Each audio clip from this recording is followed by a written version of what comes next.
Hello, I'm Andrea Zaya, the President and CEO at the National Museum of Industrial History. Women have always played an important role in American industry, utilizing their intellect, talent, and hard work. Women contributed to the success of Bethlehem Steel, the second largest steel producer in the nation for almost a century. In this production, you will hear 19 women of Bethlehem Steel remembering their experiences working in the plants, the offices, and at research. Please enjoy these remarkable stories from dedicated, smart, and hardworking women of steel.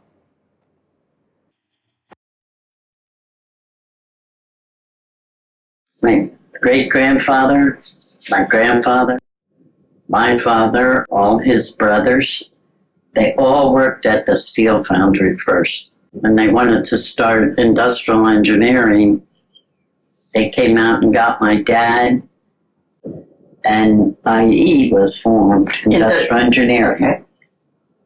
And that's who we went to work for. And his first job was going out into the plant and time studying jobs and setting rates, which ironically was my first job when I came out to the plant in 1973. So I followed in his footsteps. Yeah, nobody wanted a girl. And they told me that.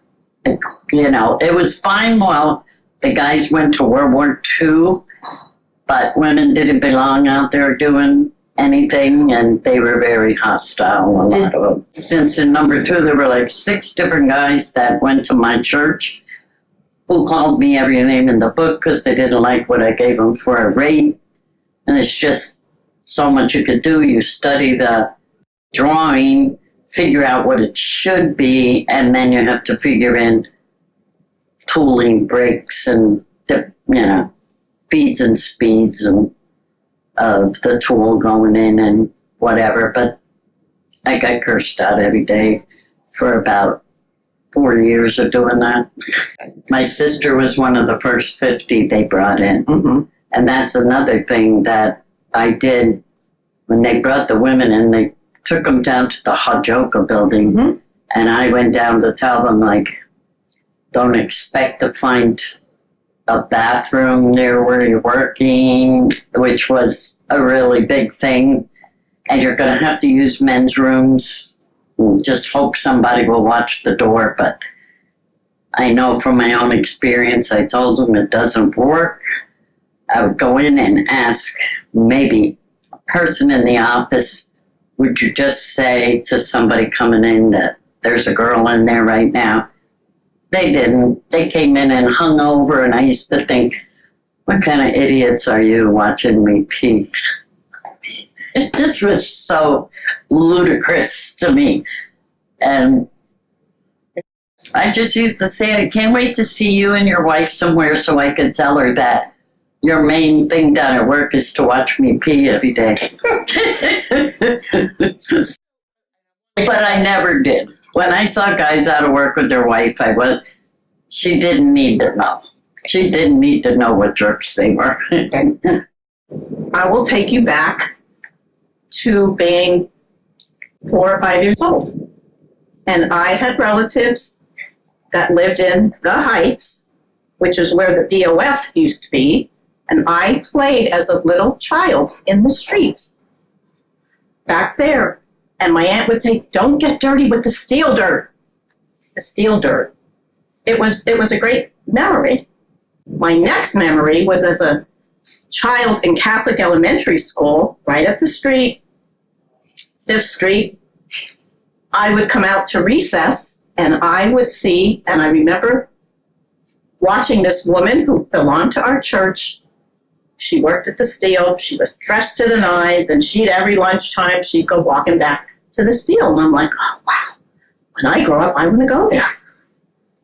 I always wanted to be a secretary. So when I was a senior in high school, Bethlehem Steel came to the school. We took tests. 2 weeks before I graduated in 1973 from Freedom High School, I came to the office, and I worked for 2 weeks, half a days. School in the morning, steel in the afternoon. I graduated on a Sunday, and Monday morning, I was full-time at Bethlehem Steel. If you could go back and ask a young child your dream job, what would you want to do when you grow up? And I'm only realizing that now. That's what I wanted to do. I'll tell you, I would get emotional because my heart is so much Bethlehem and Bethlehem Steel. It really is. When I became a millwright apprentice, the foreman said he would rather take his pension than teach me the job. And by the time he was ready to take his pension, he and I got along very well. That's good. Because he thought I was crazy. No matter what he told me to do or try, I did it. And I climbed. And not everybody can do the heights. The one instructor, he told me, he goes, I'm going to make sure you know how to do everything, because when you go back to the job site, they're going to expect you to do it. Working with the welders, to be in a burner, when somebody asked for you, they wanted you to work with them. That was really nice. Yeah, the millwrights kind of stuck together. Pipe fitters, electricians thought they were really, I ended up marrying one. It was hot. I ended up going down with heat exhaustion the one time. We were working on a job, and I told the guy, he goes, "You're a better man than me. You're not even sweating." And I'm like, I'm in trouble. Call an ambulance. A friend of mine, a couple of weeks before his pension, got run over by a dump truck. He didn't hear the backup alarm. It wasn't, they said when they investigated, it wasn't at a loud enough decibel. So he never heard it, and he stepped right in the path of the dump truck. I just liked what I was doing. Okay. I could not see me back into a regular traditional job. I tried it after I left. It didn't work. Went to forestry. I asked the foreman why he chose me over the other guys. And he says, because I looked at your hands and they were dirty. He said, I knew you weren't a press, that you knew how to work. It provided my daughter and I with a good living. It gives me a little bit of a pension right now. Mm-hmm. And it started me on a different career path. Okay. We have a picnic table where we sit and eat lunch. And I was sitting there talking to him, and he reached out and grabbed my shirt open. And I just decked him, and everybody just went, see nothing. Nobody said a word. That did not go. I'll tell you a little story. I took her down when she turned 18 to the blast furnace. And she went up to the control room where they were opening up the furnace, and they let her operate the drill. Wow. And she opened up the furnace. Wow, that's unheard of. The one foreman was walking around, taking her through different spots, and when we got back to the other, she goes, he talked down to me. She said, Mom, I know of things about the blast furnace, and he talked down to me like I was a girl, didn't know anything that was going on. I was hired in March 1975. I was hired as a laborer in Oregon, but at the time, Oregon didn't have any work, so we were loaned out next door to center employment. It was dirty. It was like, oh, what did I get myself into? But then the guys were nice, and we did what we had to do. But what really got me to walking in there is that when we got in there, they treated us like we were a bunch of worms. I was young, I was strong, and I wanted to make money. At this point, I just like working for a lot of men. And I think the reason why they were respectful, I never had a problem sexual when it came to Bethlehem Steel. And I think the reason why it was because next door, this guy says, that's Jake Moss' sister, don't mess with her. If I know anything, I'm coming after you. So therefore, I guess it like traveled throughout. So anything sexual, thank God, no, I never had that. The place is dirty.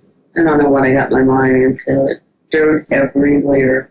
The dirt was so intense, I could never bring my laundry home to wash me in my washing machine. I went to a Catholic grade school on the south side. Most of the fathers worked. The mothers, if they worked outside the home, were working in the dress factories or something like that. My father, who was an immigrant from Germany, get a house, get a job.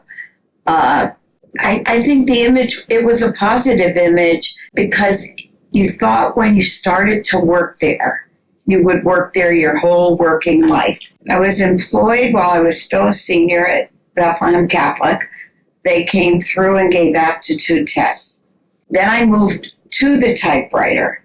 And on the statement side, we would get a lot of the financial reports, accounting reports, and they would come down written on the paper in columns, and it was our job to set them up to look as nice official documents.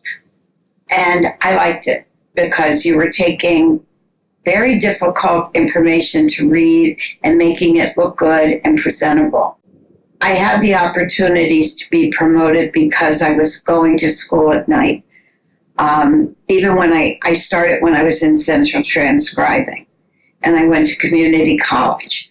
I felt in order to move ahead, I really needed to know more than I knew.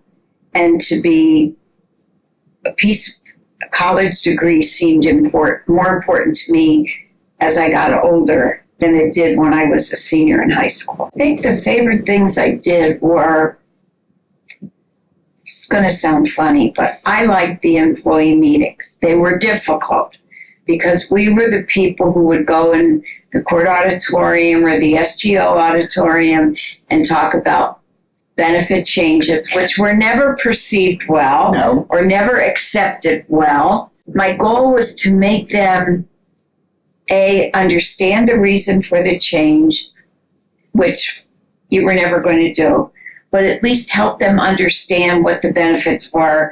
Maybe accept that they weren't as bad as they thought they were. The difficult meetings to do were when I would go out to Johnstown and have to do a shutdown meeting. Now, those are never easy to do. But once again, you wanted to be empathetic and listen to them. What the company did was to license technology in the mining and steel industry. And so we researched different steel companies on a worldwide basis to figure out, and also talk with engineers and researchers who had invented the technologies. So we were trying to figure out, were they marketable, and to whom would we license them if they were marketable. I had international MBA, and before that I was also I have a master's in Spanish, and also an undergraduate degree in Spanish and French. Principal one was galvalume, which was aluminum, zinc, silicon coating, like a galvanized steel. And that was probably the most successful technology that the company ever licensed to anybody. And we had licenses all over the world. Biggest challenge? No, probably working with some men who really didn't value women as much. Okay. It's just, let's face it, steel back then, and I'm sure for decades before, was a white male-based controlled company. Mm-hmm. And so women were, I don't think, valued as much as they should have been. Because in the meanwhile, I was becoming an electrical engineer. Bethel was paying for it. I really excelled in my engineering courses. I graduated summa cum laude from Lafayette in electrical engineering. It's like, how did that happen when I was 43 years old? This is not what these samples are showing. They're showing something else. So I corrected something which would have maybe made the deal gone south. Wow. So there's certain things that, you can do so much in engineering, but if you don't have that language capability sometimes, or that communication link, things can go awry because there's misunderstandings. So there was something different about Bethlehem that I really liked a lot. You could tell the quality of the people, the philosophy of how they were doing research. When I compared it even to other steel companies, the philosophy was much better at Bethlehem. And then in graduate school, I worked at Texas Instruments in their metals and materials lab with a guy, Bob Baboyan, who is an amazing guy. He's the one who helped restore the Statue of Liberty. Oh, wow. And so that's when I got the passion for degradation of materials and corrosion. I think it was the variety. I always felt, like I said, like I was working with talented people that I was learning from constantly. When I went to Bethlehem, to be honest, I had about a 5-year plan. Thought, okay, this will be something good to do for a little bit. I stayed there for 15 years, so the 5-year plan. But there were good reasons for that because I was continuing to grow. I was continuing to learn.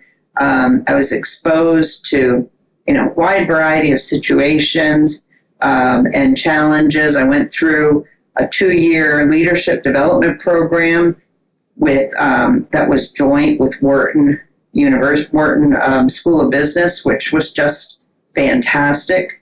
And so I really felt that I was, continuing to grow and didn't really have a desire to leave. Well, I worked in a factory, in a clothing factory, and I worked there for 17 years. And when I saw the ad for the Bethlehem Steel, I was always intrigued by the Bethlehem Steel. And I said to my husband, I'm going to apply. And he said, but all you know is sewing. I said, well, then I'm going to learn something new. And I filled out an application. He called me. And I said to him, Bethlehem Steel called me. I don't know what to do. He said, well, if you fill the application, what were you expecting? I was part of a big spill there one time. The ovens stopped, but the bell kept going, and the feed kept coming, and it was rough. And when we went for lunch, we reported that to the foreman, and as a result, after lunch, the whole gang went up. He pulled everybody off their labor jobs and other jobs and cleaned it up, yes. And the car pulled up and the side opened and this big hunk was there. So I said to them, we send that back, right? He said, no, we break that up. And I said, oh, that was my introduction to a jackhammer. And of course, they showed us what to do. But we did do it. It was the jackhammer and picks and shovels, whatever it took to get the job done. So I was a single mom at the time. It was very nice to raise my family with one paycheck as opposed to 2 or 3.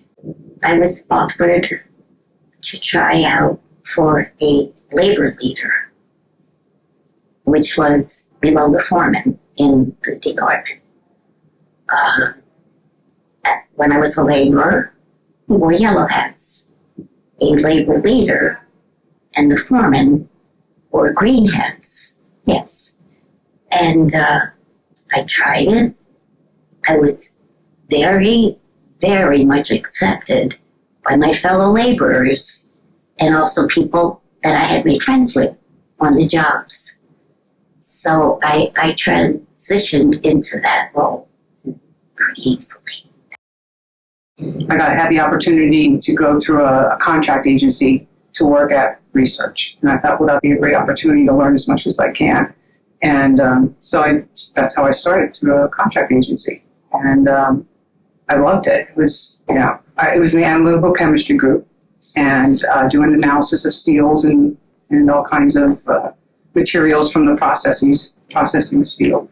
And then eventually I was hired on permanently. As the waste streams come off the steel process, there was obviously the environmental group were developing ways to take that and make it safe for the environment, whether through filtering or reactions with other chemicals. Oh, It was great. It was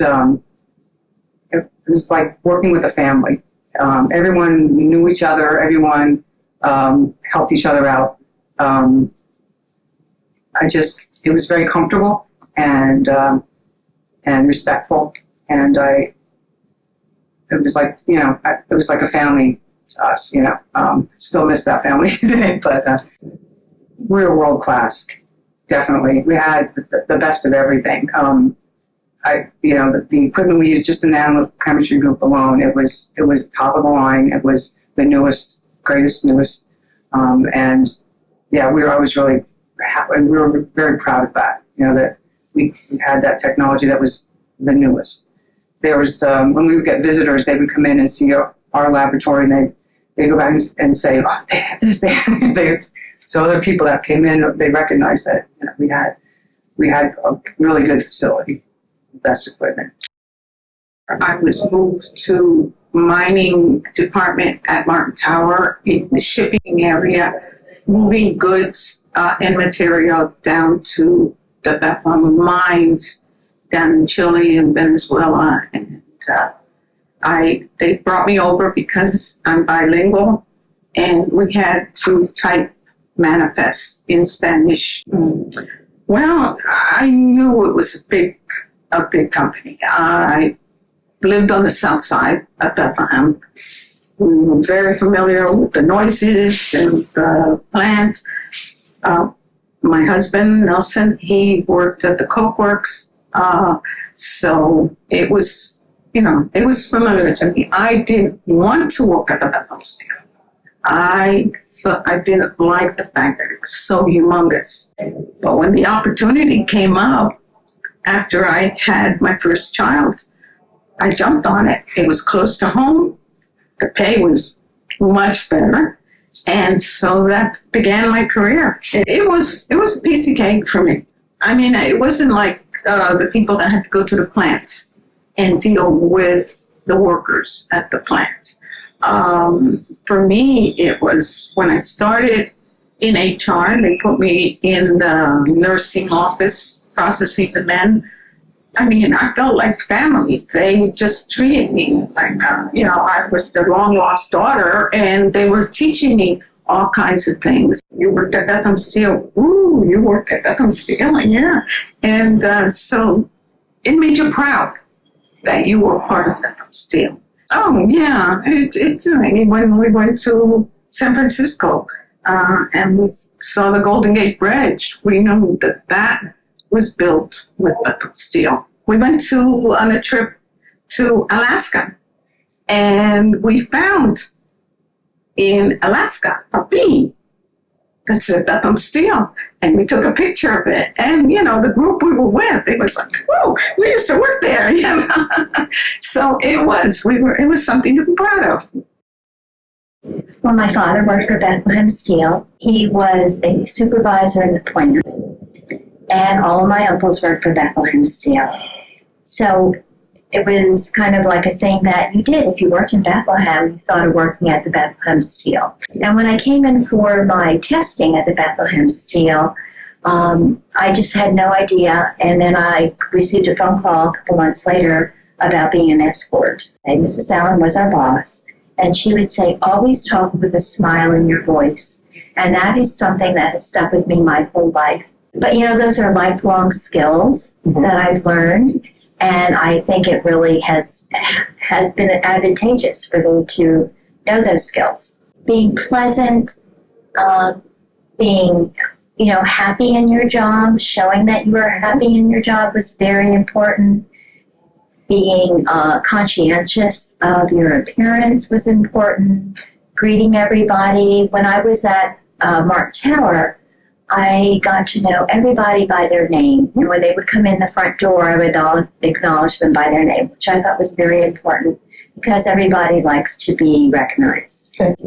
Taking them up to the purchasing department on the second and third floor at Martin Tower, you had to learn where all the purchasing agents sat because it was open concept. Yes. I would say working at Bethlehem Steel was both beneficial to me as a person and to my career. And it's something I would do over again.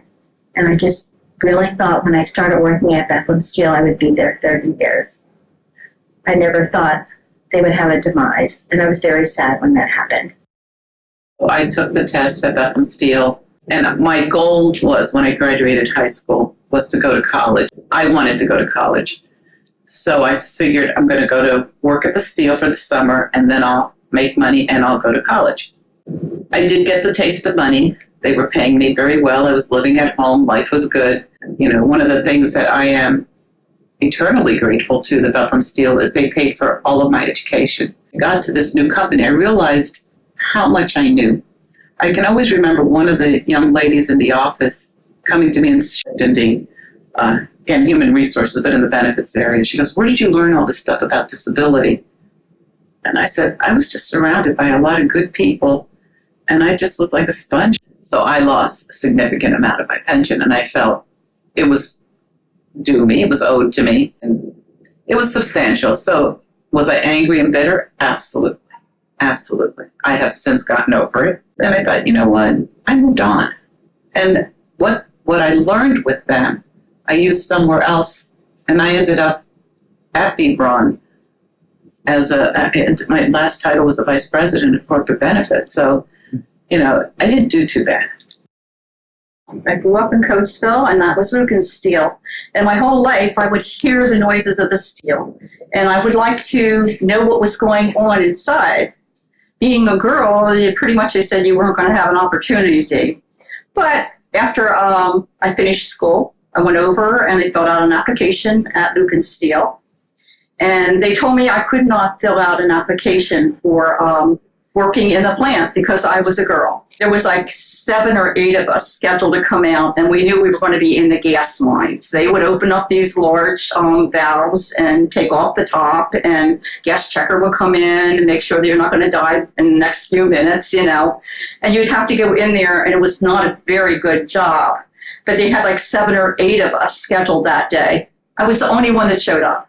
And the guys used to say they would pray before they'd have to put them on and off. And I had managed to do that a number of times throughout my career because you had to do the job. You did not go on a job without knowing it. We were opening up gas lines, you know, and I remember I was working with another girl. She was training me at that point, and a guy came out. He's like, "Oh, no, girls, don't you touch that.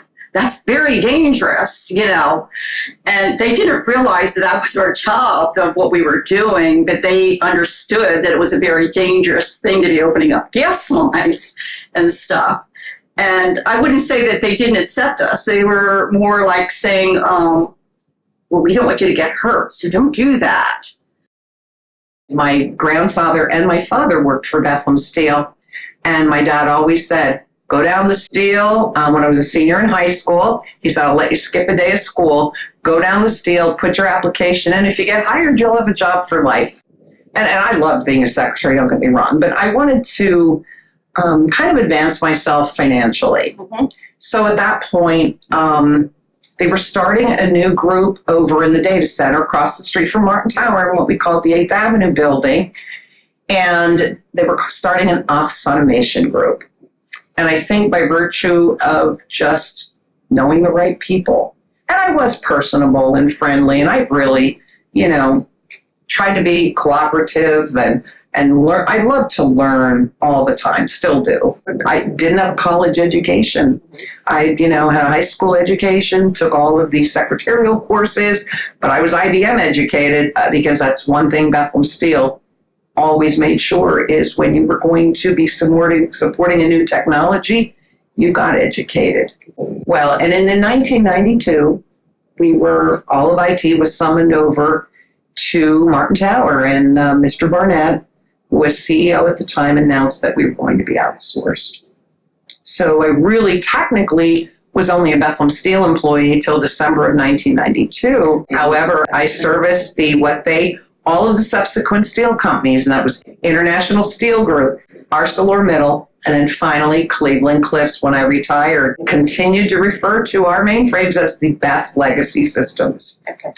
If you would ask me what my worst day of work ever was, that is a question. That was going to be it. And it was really a fear of the unknown because ultimately that became my best day. How so? In hindsight, because I would not have had the career that I had I not been outsourced. Funny thing is, I never imagined I would be working at Bethlehem Steel. There was an opening in the business planning department at Bethlehem Steel. My father, being a Bethlehem Steel longtime employee, thought this was a great opportunity for me, so he really encouraged me to pursue the job. We talked with investors of the company, people who were buying Bethlehem Steel stock. We also talked with people who were buying Bethlehem Steel debt. It was a great, great opportunity. I really enjoyed it. In fact, one time, it's a funny story. I was at I think I had exposure to the department somehow after I joined corporate finance.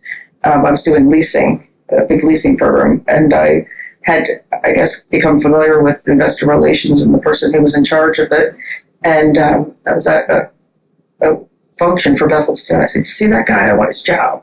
And I didn't get his job, but I got to work for him, which was much, much, much, much better. 9/11 was the worst day. And we were trying to make contact with him to place our debt. We did part of my responsibility was our short-term pension trust. And my person in the department who did that was saying to me, "I can't get a hold of them. And then she came back and said the tower was hit. I said, "It had to be a mistake, had to be."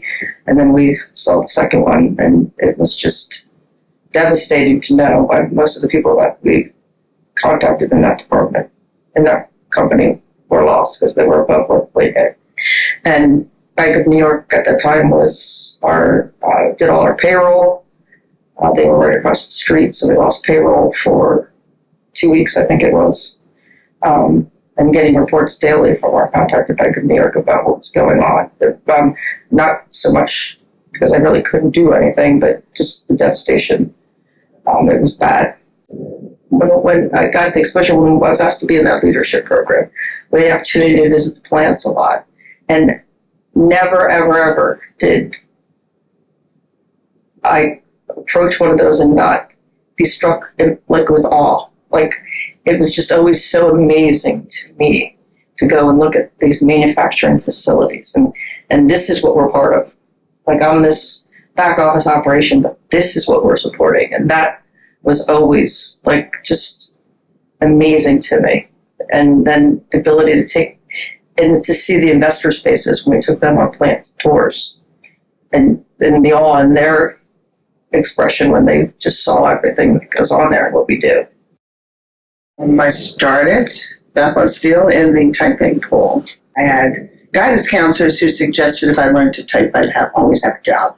High school in those days, the top 10 students in the secretarial were hired by Bethlehem Steel. Exactly. Well, the two things would happen pretty quickly was 6 months I could be loaned out. So I was loaned out into employee development, and I liked the work. I hit tuition assistance. And I jokingly like to think about it as that is the first move I made to make the error correct from high school. I enrolled at Moravian College, which I would not have gotten into coming out of high school because I wouldn't have had any kind of prereq stuff to get in. It was not for the company, it was for me. My degree is in industrial psychology is my undergrad. My master's degrees are in organizational leadership and organizational development. So we'd been locked in Hotel Bethlehem for 3 weeks, 2 weeks maybe. And the Harvard Business School professors were teaching. And I was still doing secretarial work and the support behind a lot of these big programs. And they are just massive to pull off. I sat there and said to myself, there are Harvard professors in that room. I'll be damned if I'm going to sit and read a Cosmo magazine. I sat in the room. One of the things Bethlehem did was almost to the bitter end continue to train and develop its personnel. Because it was, the more I train and develop you, the better you are for our company or any other place you may land. So I'll tell you, I'm still on fire. Growing up, we thought it was a place to be, knowing full well that there weren't many blacks, if any, that were employed here. So we never had any desires that we'd ever work here, Those of us had all of us were a lot of family, so we always had a lot of discussions about the steel company, going past the East Building and looking over and saying, we'll never get in there, that kind of thing. And, I was a crusader, I think. And then there was an opening that came in 1969. Was a young black guy, Tom Smith, that was his name, was going off to the service. And I think they replaced me with, for his job. That's how I got here. I was elected to a school board position, and it was official capacity. And they wanted to meet. I was asked to attend meetings during the day, and I said to whoever asked me, I said, I can't come because I'm employed. Well, apparently everybody in Bethlehem knew people in Bethlehem Steel. So they called the boss, and he had business over across where I was working. And soon enough, I was told that I could go to daily meetings if need be on the steel stock. But you know what? This Juneteenth shit, everybody celebrated Juneteenth except the Bethlehem NACP by design. What's the freedom about? If in Washington, if you want to equalize something, rather than creating a holiday for people lay on their butts, how about doing something to equalize the economic? Okay. So I tell you, I'm still on fire. I attended Moravian College. I saw a letter that was sent to the president of the college asking for students who are interested in applying for a 1-month full-time internship at Bethlehem Steel. There were 6 of us from Moravian, and we all went on a plant tour at the BOF. And we saw the scrap, and then we saw furnace, and we saw the metal, and then we saw the oxygen lamps come down. And I thought it was the coolest thing I had ever seen in my life. Youth, enthusiasm, the ability to listen, and the ability to be respectful. How to live successfully in the corporation. So I adopted an attitude of being kind and respectful to every single person, because I realized early on we all had a role to play. Started in community relations, it was okay. I went to news media. I loved my job. I realized I had a forte for crisis communications. When the poop hits the fan, most people run away from it. In those situations, I run to it, and I did my best work under bad situations. The day that we announced the sale of the company's assets, which was very early in 2003, was the worst day. The day before, we had issued a news release that the company was terminating retiree health as of the end of March of 2003. I loved it. I would have stayed for 35 years. I loved the challenges, both positive and negative. I loved learning something every day. My father told me when I was a teenager, if you put your mind to it, you could learn something new each day. And he was absolutely right. Somebody gave me a list of salaries of my counterparts. And they would say things like, in October, isn't this great? We don't have to pay Social Security taxes for the rest of the year. The maximum taxable income for that year, which I think was 1983, was $39,000. I said, $39,000? And I looked at my paycheck, and I was making just under 25. She's Bethlehem Steel Escorts. I said, well, what's that? Well, back then the connotation was not what it is today, thank goodness. And she says, there's a woman named Ruth Allen. Call up and see if you can get an interview with her. What does she really want? Then it became very clear. She wanted us to represent Bethlehem Steel in a very positive way. And meet people and greet people and treat them with the utmost respect. Well, we had models from John Robert Powers in New York. Taught us how to sit, how to stand, how to walk, how to react to people. Manners, which I would say most of us said anyhow. And how to be a lady. And always present yourself that way. And then would go upstairs and would be assigned to an elevator. And maybe we'd be on that elevator for an hour. Then we'd get a half-hour break.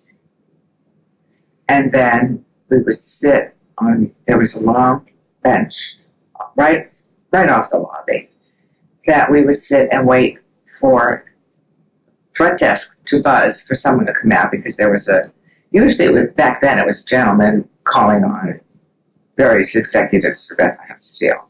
The girls were very friendly, very nice, and it just sort of clicked. It was like a sisterhood. It was like a fraternity.